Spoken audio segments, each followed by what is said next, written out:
passé, la mère poule comme elle fait, elle préfère que la pluie tombe sur elle, mais que ses enfants soient sous ses ailes.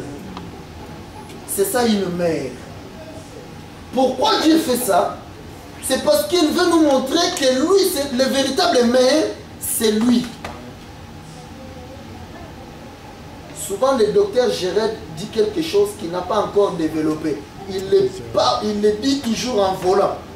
Quand à chaque fois il parle d'un homme qui a la tête d'un homme, mais le corps d'une femme. C'est exactement ça. Jésus a le corps d'une femme, mais sa tête est la tête d'un homme. Amen. C'est ça ce mystère-là dont nous sommes en train de parler. C'est-à-dire c'est un homme en même temps une femme. Maintenant, dans cette qualité-là de femme, il doit manifester la compassion. Le père, lui, il doit manifester la méchanceté, de punir les enfants. Nous venons d'Afrique, souvent, nous voyons comment nos pères, comment on les craignait. Mais la maman, même quand le père dit que non, cet enfant ne va pas manger aujourd'hui, sois sûr que quand le père va dormir, il va manger dans la piscine, la police. Le père, quand il va se réveiller le matin, bon, cet enfant-là, je l'ai bien puni, il n'a pas mangé. Hein. Il peut même ordonner, bon, maintenant donnez-lui à manger. La mère va aussi accourir, prendre aussi à manger, faire venir avec.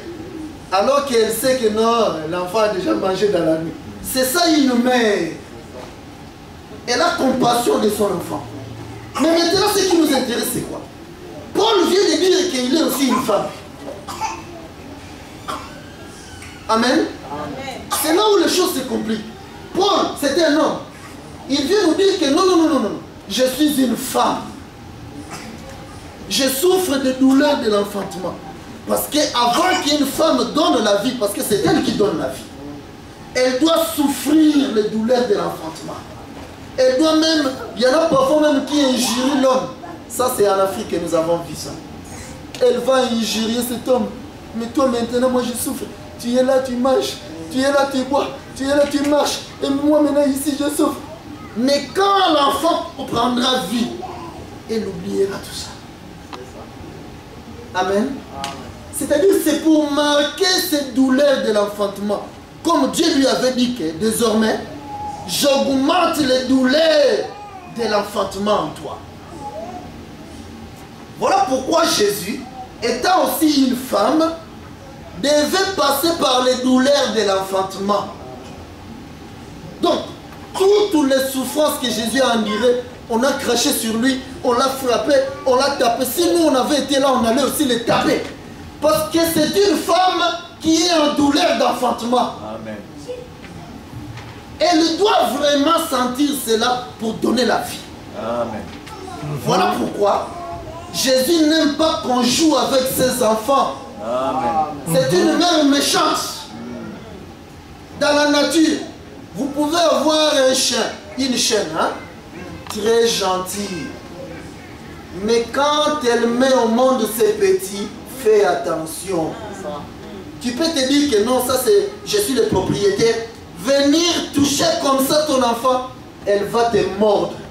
Elle va oublier que tu es son propriétaire. Vous avez mis des années ensemble. Elle va oublier. Parce qu'à ce moment-là, elle vient de porter un autre costume qui est la protection de ses enfants. La mère protectrice. Amen. Amen. C'est pourquoi quand Jésus a porté ses costumes, il n'aime pas qu'on joue avec ses enfants. Voilà. Malheur à toi qui joues avec les enfants de Dieu. Les fils et les filles d'autrui. Celle qui a souffert les douleurs de l'enfantement, elle va se fâcher contre toi. Amen. Ici, Paul, endossant les costumes de femmes, ce n'est pas Paul charnel dans la chair. Hein? Paul, le juif là. Non, c'est le ministère. Amen. Amen. Parce qu'il dit, jusqu'à ce que Christ soit formé en vous. C'est-à-dire, la vie que Paul transmet, c'est la vie de Christ. Ça veut dire qu'il s'agit des enfants nés dans la foi. Amen. Vous comprenez? Amen. Donc, le ministère, c'est une femme.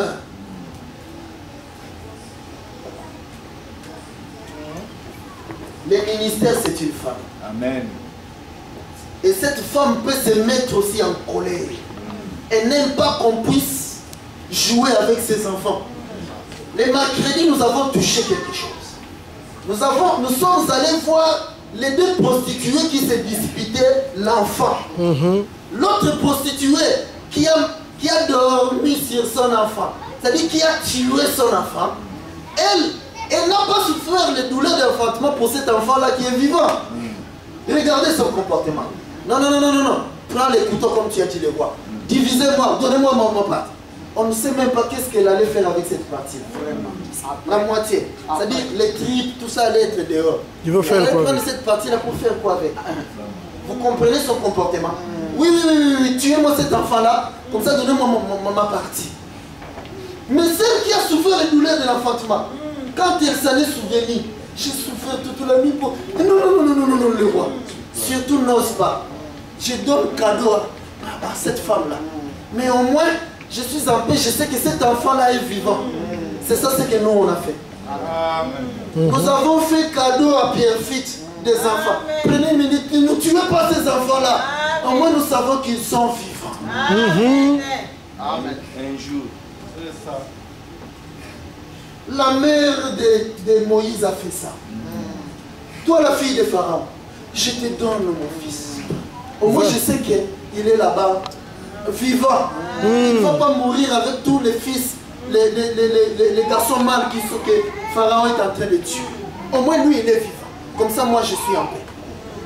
La fille de Pharaon veut commettre une erreur. Bon, je prends ton fils, mais toi, parce que moi je n'ai pas de mamelles. Parce que c'est une question de mamelles. Question de seins. Il n'y a que toi qui as les deux seins. Viens, nourris-moi cet enfant-là. C'est l'erreur qu'elle a commise. Parce que Moïse a bu le lait de sa mère. Le lait de sa mère lui a donné la santé. Un jour, il se lève. Oh. Après que la fille de Pharaon lui donne des postes, hein, toi tu es prince. Un jour tu vas remplacer. Hein? Tu vas diriger. Tu seras riche. Mais le lait de la mère était en train de travailler en lui. Amen. Tous les problèmes, il est là. Le lait de la maman. Un jour, il se lève. Toi, tes titres de prince, je te les donne. Moi, tu vois ces peuples-là qui souffrent. Moi, je vais aller souffrir là-bas. Parce que je suis de ces peuples-là. Vous voyez ça? Amen. Remarquez ces deux comportements. Celle qui a souffert les douleurs de l'enfantement pour un enfant ne voudra jamais que cet enfant la meure. Ne croyez pas que nous, en venant ici pour prier qu'avec nos familles, nous ne souffrons pas. Ça veut dire que nous n'avons pas souffert de douleurs dans l'enfantement pour c'est ce peuple-là qui reste à Pierre-Fitte. Amen. Amen. Nous pouvons dire que nous avons fait des nuits blanches dans le partage pour ce peuple-là. Nous leur avons donné le lait. Même si vous le menez comme le cheval de Balaam. Un jour, il aura les yeux et il verra. C'est un travail perdu d'avance. Amen. Amen. Nous voyons que le ministère, la première qualité d'un ministre, c'est avoir la compassion des âmes. Quand vous voyez un ministre qui peut balancer n'importe quoi sans tenir compte de l'enfant, ce n'est pas une mère qui a souffert les douleurs de l'enfant. La nature ne vous enseigne-t-elle pas? La maman fait attention à ce qu'elle dit à ses enfants. C'est ça. Vous voyez ça? La maman veille à l'éducation des enfants. Je ne peux pas dire des injures devant les enfants, parce qu'ils vont aussi commencer à injurier. Je ne dois pas faire ceci, sinon mes enfants vont me voir, ils vont suivre. Et là, ce souci-là, pour ces enfants. Mais celui qui n'a pas souffert les douleurs de l'enfantement pour les enfants, divisant cet enfant. peu lui importe du devenir de cet enfant-là. L'important pour cet instant-là est que l'enfant le suive. Qu'on voie que oui, j'ai des enfants. Quand je vais retourner avec la moitié, on verra quand même que j'ai eu un fils. Mais le fils est mort. La vie du fils, elle ne s'en soucie pas. Vous comprenez ça? Et la sagesse a compris cela. La sagesse a vu les douleurs de l'enfantement. Les gens s'étonnent, mais comment Salomon? Parce qu'à l'époque, c'était grave. Hein? Waouh, quelle sagesse! Comment il est arrivé à ça? Parce qu'il n'y avait pas l'ADN. Aujourd'hui, on va... Bon, les médecins, ADN. Ah non, ça c'est facile. Mettons-nous à l'époque. Il n'y a plus pas d'ADN. C'était un problème difficile. Mais la sagesse a compris au travers des douleurs de l'enfantement. Un ministre, Paul, nous le voyons, souffrir des douleurs de l'enfantement. Il est en train de dire à l'église de Galates, attention, il n'y a qu'une seule évangile. Mais seulement, il y a seulement des gens qui viennent vous perturber. Ils viennent vous mettre les troubles. Mais l'évangile ne change pas. C'est l'évangile que moi, qui ai souffert des douleurs de l'enfantement, je vous ai enseigné. Ça veut dire que l'église de Galates avait aussi été perturbée. La Bible ne dit pas que le vent ne viendra pas. Il doit venir. Quand le vent vient dans la nature, ça peut aussi secouer tout le monde. Vous comprenez? Mais après les secousses, on tient debout. L'essentiel est de tenir debout. Voilà la vraie mère qui se soucie de ses enfants. C'est-à-dire il avait d'abord en amont fait un travail. Ensuite, quand il revient, il trouve que non, il y a des perturbateurs. Il y a de ceux qui se nomment frères au milieu de nous. Voilà. Mais ce sont des faux frères. Amen. C'est biblique. Amen. Ils doivent venir perturber. Il y a des Datans et des Corées qui doivent aussi se lever. Hier, ils ont dit, oui, Moïse, toi qui es vraiment serviteur de Dieu, nous te suivons. Nous traversons la mer Rouge. Mais demain, à Moïse, il n'y a pas que toi, serviteur de Dieu. Nous aussi, Dieu nous inspire. La Bible ne dit pas qu'il manque de gens. Non, lisez bien. La Bible dit que Dathan et Corée, c'est la multitude qui les avait suivis. Des gens considérés dans l'église. Voilà. Amen. C'est écrit. Doté et Dathan, Corée et Dathan, ils ont emporté avec eux des gens considérés dans l'église. Des renoms. C'est-à-dire, quand on voit ces gens-là, on dit, ça c'est vraiment des exemples. Mais ils ont été emportés par le vent. Ça ne date pas d'aujourd'hui. Nous, ça ne nous étonne pas. Voilà pourquoi le plus important est de savoir si tu es avec Moïse. Amen. Vous comprenez ça? Amen. Parce que Dieu fait toujours la séparation. On ne peut pas marcher ensemble. La séparation s'est faite ces jours-là. Moïse, c'est le Dieu. Vous comprenez ça? La séparation s'est faite. Les deux prostituées n'ont plus marché ensemble. Quand cette femme-là a récupéré son enfant, elle a fait son route. Parce qu'elle ne peut plus vouloir dormir dans la même maison que cette femme-là. C'est fini. C'est ça ce qu'elle avait dit. Hein? Nous étions seulement tous les deux dans la maison. Parce que nous devons aussi parler de ces deux-là. Nous devons aller les prendre aussi comme témoins pour l'accusation que nous avons contre Dieu. Comprendre aussi cette femme-là qui a désiré qu'on tue l'enfant. Qui elle est? Parce qu'ici nous menons des investigations. Dieu a des problèmes avec nous. Vous voyez ça? Donc le ministère, c'est une femme. C'est une vraie femme. Nous disons ça. Parce que si nous disons seulement femme, l'autre prostituée était aussi une femme. C'est une vraie mère qui a le souci de son enfant. Peut-être les gens pensent que, bon, ils ont fui.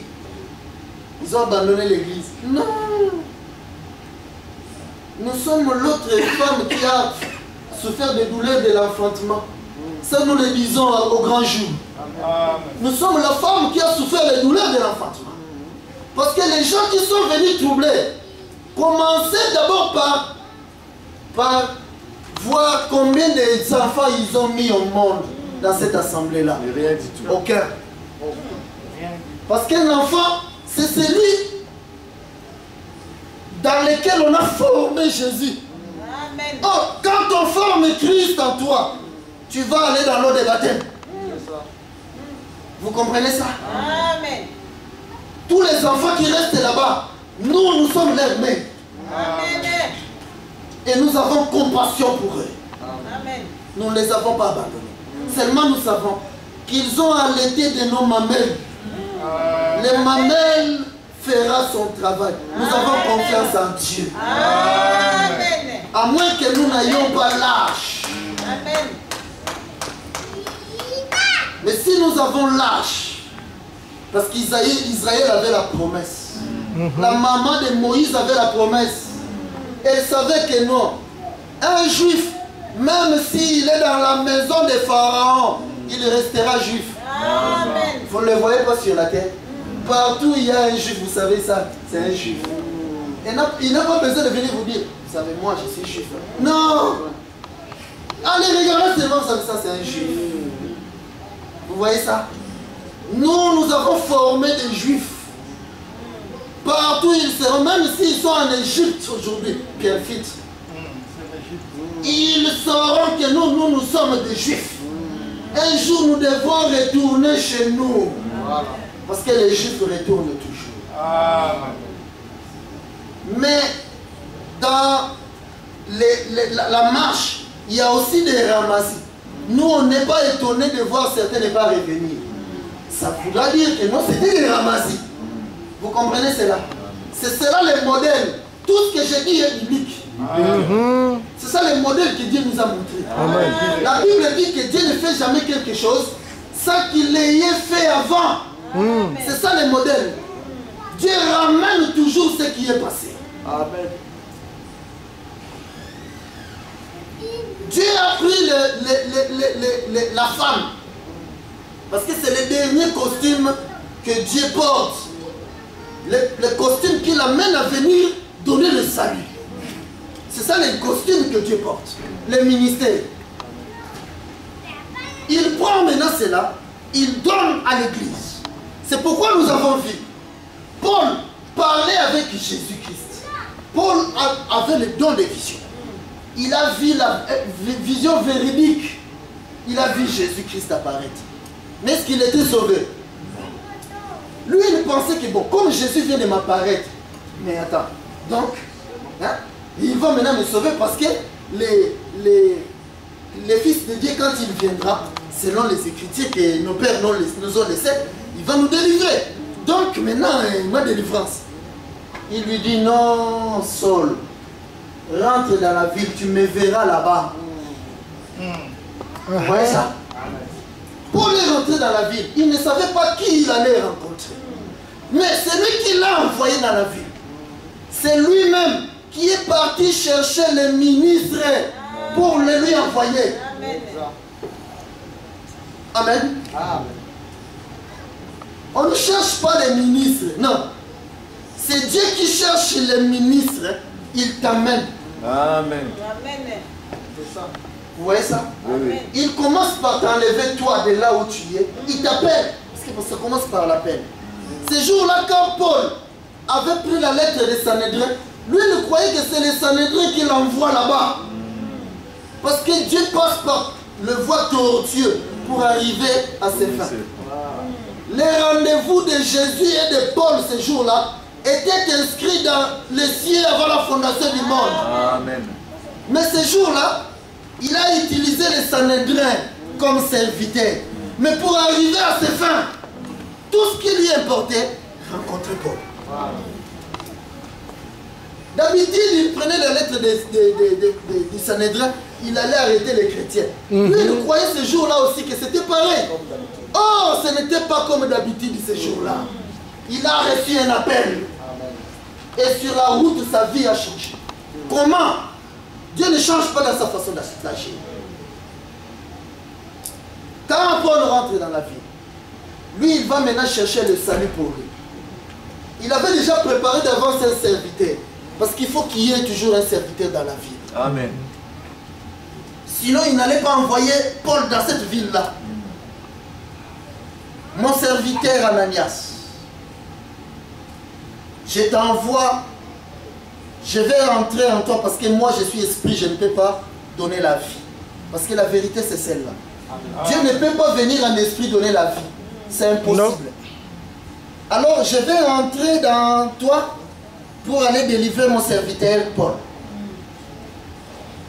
Alors Ananias, quand il comprend ce que Dieu est en train de lui demander, mais il me cherche des problèmes. J'étais là-bas, j'ai fui Pharaon. Je me suis caché ici pendant 40 ans. Mais maintenant, je viens de mener les troupeaux ici à la montagne. Voilà qu'il est en train de me dire de retourner encore là-bas en Égypte. Oh, en tout cas, moi, je ne sais pas parler. Envoie quelqu'un d'autre. Pas moi, en tout cas, pas moi. Vous voyez ça? Oui. Ça ne commence pas avec Ananias. Alors Dieu lui dit, mais qui a créé la bouche, Ananias? C'est pas moi. C'est moi qui t'ai donné la bouche. Parce qu'il est question de la bouche. Amen. Si je t'ai donné la bouche, c'est pour m'en servir. Amen. Parce qu'avec toi, nous parlons bouche à bouche. Vous voyez ça? Amen. Alors il convainc son serviteur.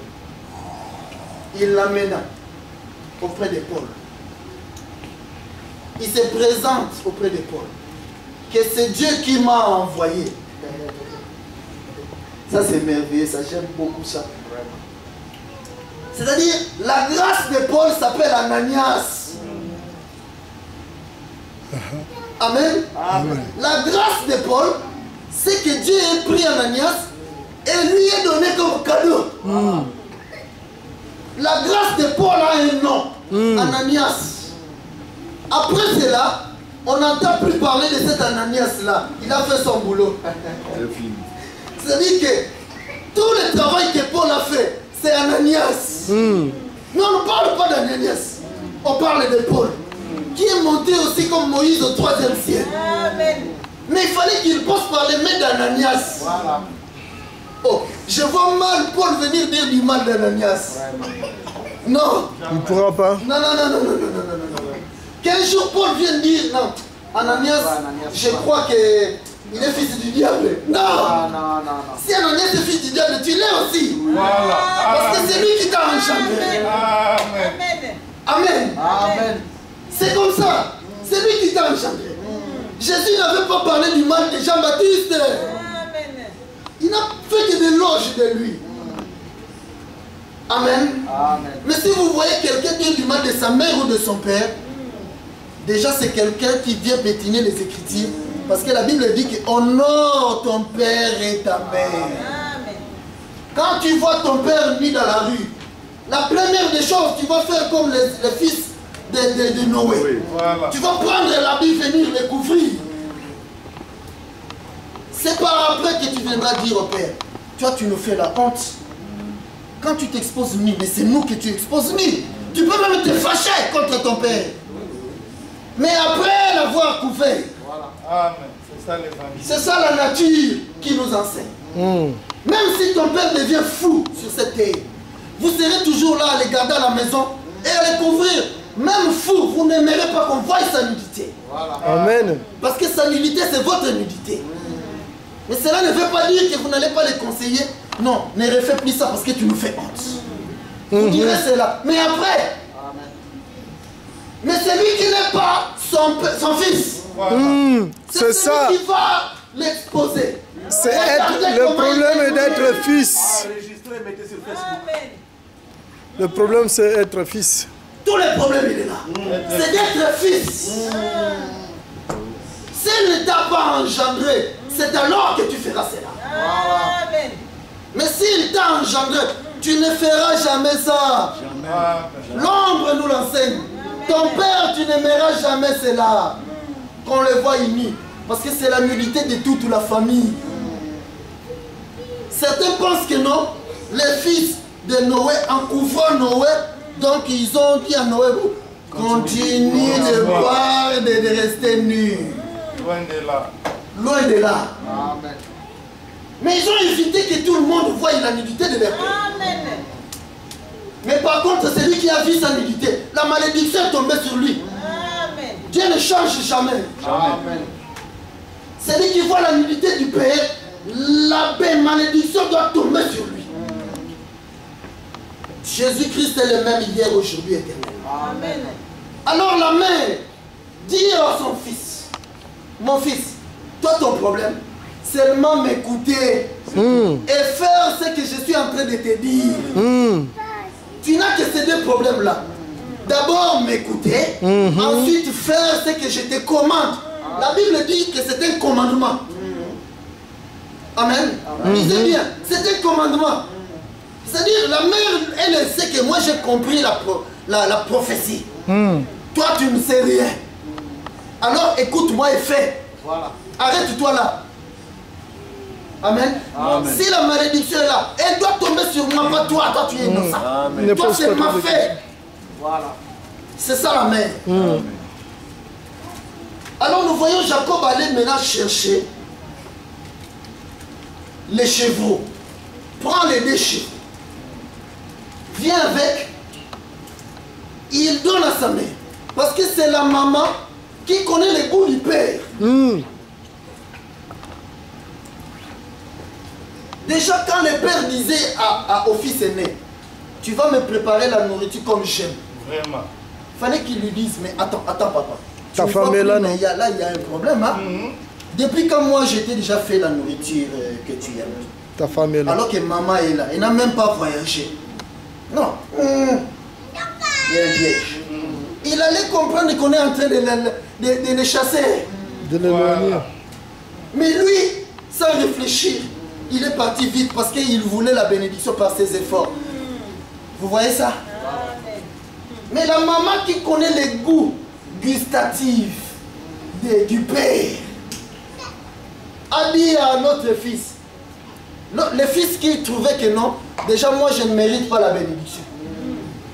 Maman, tout ce que tu fais là, mais attends, c'est lui qui doit être béni, pas moi. Il était déjà découragé, vous voyez son attitude.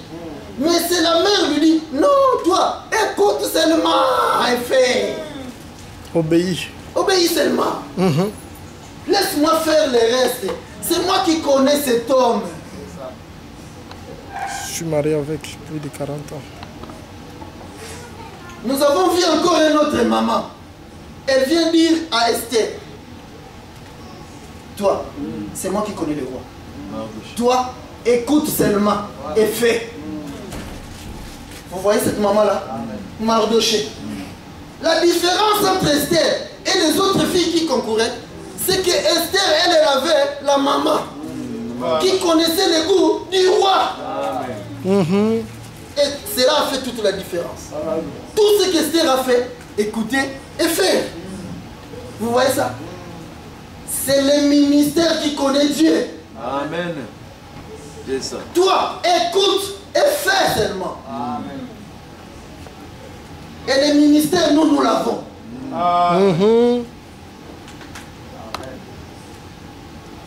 Votre bénédiction est que vous croyez que nous l'avons, c'est pourquoi vous êtes là. Amen.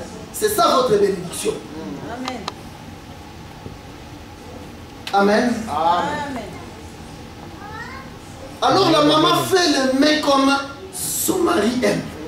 Qui doit émerveiller son mari, le pousser à lâcher la bénédiction. Alors il prend maintenant, il prend le gibier.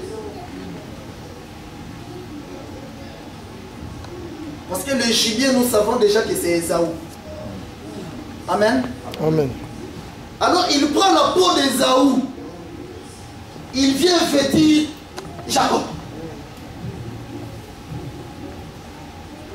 Le problème du père était que le père devait savoir que non. Donc ça c'est Isaac. Ça c'est la peau d'Ésaü. Ça veut dire que Ésaü est vraiment mort. Parce que pour lâcher la bénédiction, il faut que Ésaü porte la peau, et Jacob porte la peau d'Ésaü. Parce que ça vient de là-bas. Quand Dieu est venu secourir notre père Abraham, c'est là où il nous a enseigné cet enseignement. Dieu étant le fils premier-né lui-même, il s'est tué le bélier. Hein? Il s'est lié, donc il s'est dépouillé de sa force, il est devenu faible, il est sorti pour devenir sacrificateur. Hein? Vous voyez nous? Père, pourquoi m'as-tu abandonné? Mais le père doit devenir sacrificateur pour te sacrifier.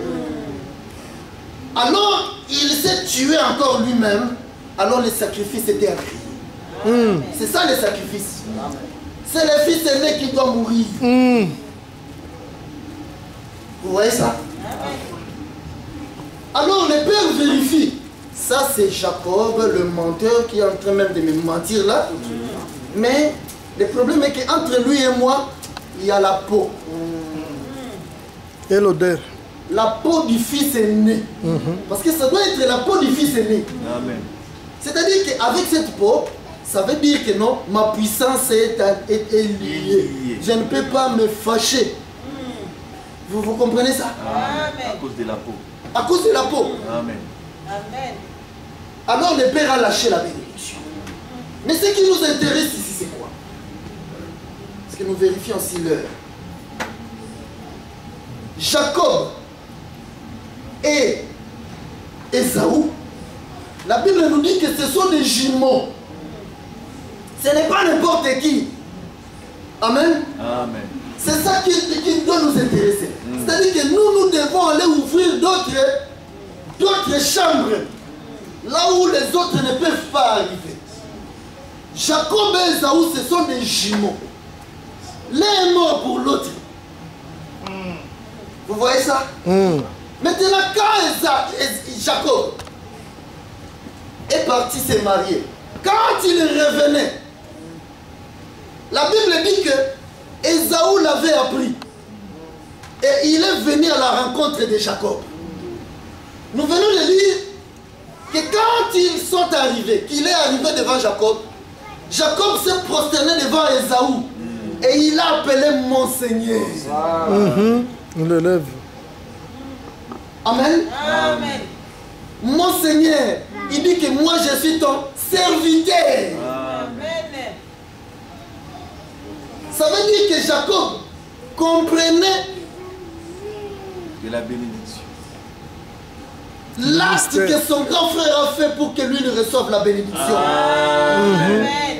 Vous voyez ça? Amen. Amen. Amen. C'est ça la grâce. Amen. Donc toi tu es mon Seigneur, tu t'es sacrifié pour moi. Moi je suis ton serviteur. Amen. Amen. Obed-Edom. Obed signifie serviteur. Edom signifie rouge. Vous comprenez pourquoi on appelle Ésaü les rouges. C'est-à-dire celui qui s'est sacrifié. Obed-Edom, c'est-à-dire serviteur d'Ésaü. Amen. Amen. Voilà pourquoi il reçoit la bénédiction. Serviteur de Moussa. Ésaü. Amen. Amen. Nous aimons ça. C'est ça notre évangile. C'est-à-dire quand vous arrivez avant là où nous allons. Ésaü et Obed, ce sont des jumeaux. Ah, ces choses, amen. Le monde nous prendra comme des fous. Nous déclarons que Uza et Edom, Obed, ce sont des jumeaux. Amen. Ésaü, qui est Uza, est mort pour Edom et Obed. Amen. Amen. Voilà pourquoi Obed-Edom l'appelle mon serviteur Uza. Mon maître Uza. Moi je suis ton serviteur. Amen. C'est pas ce qu'il a ces choses. J'ai dit comme d'autres pères aiment beaucoup les dire. C'est ce qu'il a. C'est-à-dire avant que nous les disons, nous-mêmes nous jouissons. Amen. Vous comprenez ça? C'est parce que quand ces choses nous arrivent, nous pouvons être dans la voiture. Je suis parti chercher mes enfants en province. La première des choses, quand je suis arrivé dans cette maison-là, apportez-moi une Bible, j'ai quelque chose à vérifier. Parce que ça m'est apparu dans la route. Quand nous vérifions, nous dansons. Vous voyez ça? Ils m'ont vu en train de danser. Ils ne comprenaient pas pourquoi j'ai dansé. Nous dansons dans ces choses. C'est-à-dire quand nous ouvrons une fenêtre, en nous voyant ce que les autres ne voient pas. Nous dansons, nous nous réjouissons nous-mêmes. C'est ça qui confirme que nous avons les ministères ici. Amen. Si les autres ne croient pas que nous sommes des ministres, mais au moins vous le savez. Parce que nous avons souffert de douleur de l'enfantement pour vous. Vous êtes le sceau de notre ministère. De notre apostolat. Amen. Amen.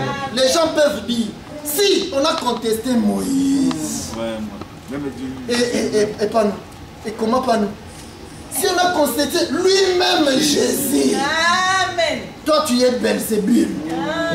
Si nous on ne nous conteste pas, alors ça voudra dire qu'il y a un problème.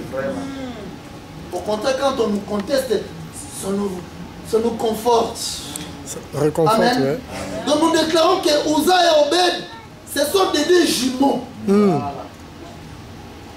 Uza s'est sacrifié pour Obed. Voilà pourquoi la bénédiction est rentrée dans la maison d'Obed pendant 3 mois. Qui ne sont que les 3 jours, c'est-à-dire l'eau, le sang et l'esprit, parce que c'était une naissance. Amen. Amen. C'est-à-dire nous pouvons aussi dire que Uza avait engendré Obed. Amen. Vous voyez ça? Amen. Nous bénissons Dieu parce que Amen. quand vous arrivez, vous voyez clair partout. Uza est aussi une femme. Vous comprenez ça? Amen. Une femme qui a la compassion de son enfant. Une femme qui doit souffrir la douleur de l'enfantement. Parce qu'il a été frappé de Dieu. C'est Dieu qui l'a frappé. Amen. Pour son frère Obed. Ésaü, c'est Isaac qui l'a tué. Voilà. Communiqué très important. Isaac a tué Ésaü. Quand il disait à Ésaü, l'heure est arrivée, va me chercher du gibier. En réalité, il était en train de dire, viens mon fils aîné, l'heure est arrivée que je puisse bénir ton frère cadet. Je ne peux pas le bénir sans te tuer. Amen. Viens, je vais te lier, te tuer. Comme ça, ton frère sera béni. Amen. C'est ça l'évangile. Vous voyez ça? C'est ça la grâce. Il a tué Ésaü. C'est ça le mec qu'il aime. Amen. Amen. Vous voyez ça? C'est ça. Le mec qu'il ça. aime lui. Mais attendez. C'est le premier né. Nous voyons déjà depuis le jardin d'Éden. Lui ne mange que les premiers-nés. Amen. Vous voyez ça? Les autres ne parlent du premier-né que quand ils parlent de la dîme. Non, nous on commence là-bas. Comme ça nous venons comprendre pourquoi lui aussi il doit manger la dîme. Amen. Vous comprenez pourquoi il mange la dîme? C'est son premier-né. Il doit les manger. Quand tu donnes la dîme, ce n'est pas que tu peux y dire. Non. Il prend son premier-né, il mange. La dîme lui appartient. Amen. Parce que Uza c'est la dîme. Amen. Vous voyez ça, non? Hein? Amen. Uza c'est la dîme. Donc il fallait qu'il le tue. Ésaü pour enfin bénir Jacob. Il savait très bien que Jacob c'était un menteur.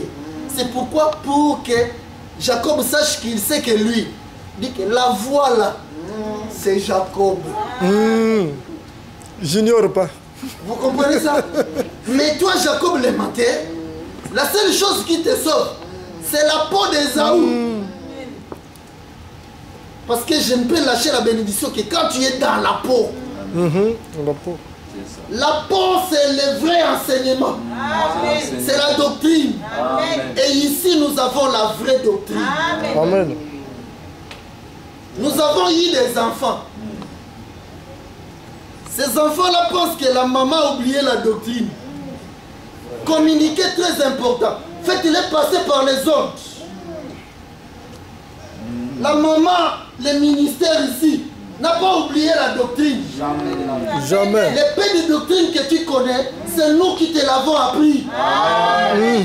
Il y a des choses que nous ne t'avons pas apprises, que nous avons. Amen. Tu dois t'humilier et venir t'asseoir pour que tu apprennes. Parce que l'humilité précède de la gloire. Amen. Amen. Dieu ne change pas dans sa manière de faire les choses. La grâce, c'est le ministère. Et le ministère n'est pas en l'air comme ça. Non. Non. Le ministère agit dans les hommes. Amen. Des hommes faillibles. Amen. Parce que si j'atteins la perfection, Dieu m'enlèvera de cette terre. Vous ne me verrez plus. Amen. Et auprès de Dieu, si je mens ou je tue quelqu'un, pour Dieu c'est pareil. Parce que pour le péché, la loi du péché dit que si je respecte tout, je tombe sur une seule loi. Je suis tombé sur toute la loi. Voilà. Mais la grâce que Jésus a ramenée, c'est le ministère. Amen. Amen. Moïse nous avait ramené la loi qui nous a tués. Parce qu'il faut qu'il y ait la mort et la résurrection. La grâce, c'est la résurrection. Amen. Jésus nous a apporté la grâce. La grâce a un nom, c'est le ministère. Amen. Si Dieu t'aime, il va aller chercher Ananias. Paul savait que celui-ci s'appelle Ananias. Dieu m'a visité, oui, comment? Il m'a envoyé Ananias. Amen. Voilà. Dieu t'aime, t'a accordé la grâce, oui, mais comment? Il t'a envoyé Kalo Kabunda. Amen. Il t'a envoyé Jéred. Amen. Donc ta grâce a un nom. Amen. Ta grâce s'appelle Kalo Kabunda. Ta grâce s'appelle Jéred. Voilà pourquoi tu dois du respect à Jéred. Parce que c'est ta mère et ton père. Le seul commandement où Dieu bénit. Honore ton père et ta mère pour que tu reçoives la vie. Amen. C'est un commandement qui est lié à la vie. Tu veux vivre sur cette terre, honore ton père et ta mère. Oui. Voilà pourquoi tu n'aimeras jamais voir ton père et ta mère ni dans la rue. C'est ça ce que la nature t'enseigne. Et ne veux pas non plus voir ton père et ta mère qui t'a engendré dans la foi nue. Parce que c'est là la doctrine. Est-ce que ton père et ta mère peuvent manifester une faiblesse? Amen. Parce que c'est un homme. Mais Dieu ne se répand jamais de ses dons. Amen. Parce que j'ai volé que je ne suis plus ministre. Non. Ça veut dire que tu ne comprends pas les choses de Dieu. Non. Amen. Amen. Amen. Paul avait tué Étienne. Mais quand il s'agissait de venir montrer son ministère, les apôtres ne lui ont pas posé la question sur Étienne. Alors qu'il savait qu'il a tué Étienne. Qu'est-ce qu'il dit? Le ministère. Ah, donc il est notre grâce. Montre-nous, prouve-nous seulement que tu es un don pour nous, pour que nous commencions à danser. Amen. Ouvre la bouche. Ouvre la bouche, comme tu dis. Quand il a parlé, il n'a pas dit, bon, vous qui avez marché avec Jésus, vous dites ça, mais moi, je viens vous corriger, je dis ça. Non, non, non. Non. Ce que les pères ont dit là-bas, vous l'avez aussi dit comme ceci. Moi, je l'ai dit comme cela. Ils ont regardé, ils nous complètent. La main d'association. La main Amen. d'association. Vous comprenez cela? Mais il savait bien qu'il était un tueur. Il avait tué Étienne. Mais si on demande à Jésus à ce moment-là, parce que Saul, tu sais qu'il avait tué Étienne. Saul a tué Étienne. Jamais de la vie. Depuis qu'il est né, Saul N'a jamais péché. jamais tué Étienne. Vous comprenez? Parce que quand Ananias est en train de résister à Dieu, c'est ça qu'il est en train de dire. Mais attends, donc toi tu as oublié qu'il a tué Étienne, hein? Mais je vais te l'apprendre. Il a tué Étienne. Il ne sait pas que Dieu était là. Vous voyez ça? Mais Dieu lui réplique non. C'est un instrument que j'ai choisi. Avant qu'il vienne sur la terre. Avant que je le mette sur la terre. Je voyais déjà comment il tient Étienne. Je voyais comment je vais. Mais j'ai pris le ministère. Je lui ai donné. En sachant qu'un jour il tuerait Étienne. Parce qu'on ne devient pas ministre sur la terre. Amen. Quand nous naissons, nous avons le ministère. C'est ça ce qu'il avait dit à Jérémie. Avant que je te forme, c'est-à-dire je prends ton esprit, je l'enveloppe de chair. Tu étais déjà ministre. Vous voyez ça? C'est ça notre doctrine. C'est ça notre doctrine. Un ministre peut être tombé. Amen. Est-ce qu'un ministre peut vivre dans les péchés? Loin de là. Vous comprenez ça? Mais nous venons regarder maintenant le souci du ministère. Un ministre, c'est celui qui a la compassion des âmes. Il ne regarde pas son propre intérêt. Une maman peut vouloir dormir sans manger, mais donner la nourriture à ses enfants. Nous vivons cela en Afrique, où il y a la famine. Vous voyez ça? Quand vous avez le ministère, tu sais que ça c'est le ministère. C'est ça les dons que Dieu t'a donnés. C'est par là que passe ta bénédiction. Tu dois honorer cet homme-là. Voilà pourquoi la Bible parle de double honneur. Tu dois l'honorer. En honorant cet homme-là, tu es en train d'honorer Dieu. Amen. Que Dieu vous bénisse, notre temps est passé. Amen.